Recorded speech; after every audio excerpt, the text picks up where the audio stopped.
family drama update. If you've been following and you're interested, if you're not, skip this video. Like I said, family drama is always best when it's not yours. So our loved one had her first visit with her doctor today, and there was a power struggle last week when she had insisted that my husband drive her to her appointment even though she's capable.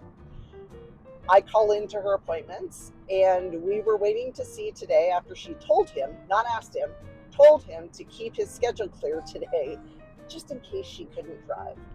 Mind you, this doctor visit is literally 10 minutes from her home. Because she didn't set up with him that he was going to drive her, he didn't show up at her house to drive her. She had told him to, but she hadn't given him any information at all, so he was waiting for her to call instead of just showing up like we normally do.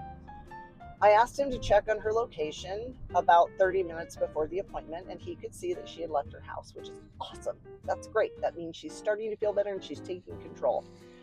I called into her appointment, and she misrepresented a few facts to the doctor, but I'm going to put that off to maybe she just didn't remember some of the things that happened. But this is why it's good to have another set of ears when you've got an elderly family member going through something like this.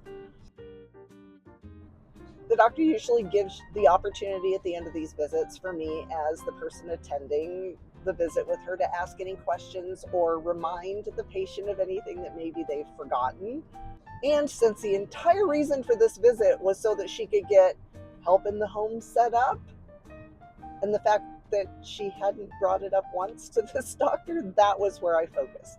I let the doctor know that the hospitalist had let our loved one know that she was going to need some help in the home. And the doctor said, she's shaking her head no. I said, the doctor actually suggested assisted living, which our loved one shot down immediately. And so assistance in the home a few days a week was the compromise. The doctor says, now she's giving me a dirty look. Our loved one, I could hear say, that's not what happened. That isn't what they said.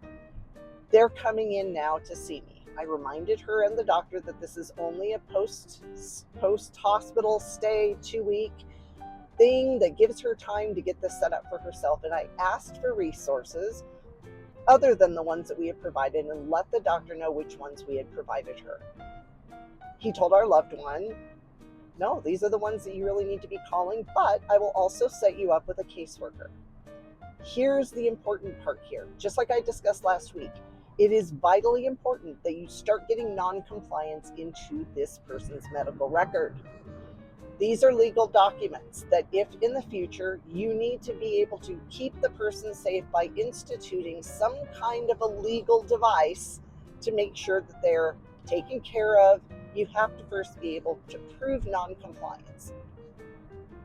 A patient who a doctor has referred to social work, who is elderly, who another doctor has also recommended have help in the home, and then doesn't follow through on that, is helpful when you're trying to prove that the patient is no longer safe to live on their own. So I know that some of this seems repetitious, but if you have a loved one who's aging and you're going to or are recently in this position right now, these little bits of information are really important to have. So make sure everything is well documented. Try to attend their visits with them if you can, and even just if it's just to their GP. And protect your own ass, because it's going to need protecting, at least in our situation.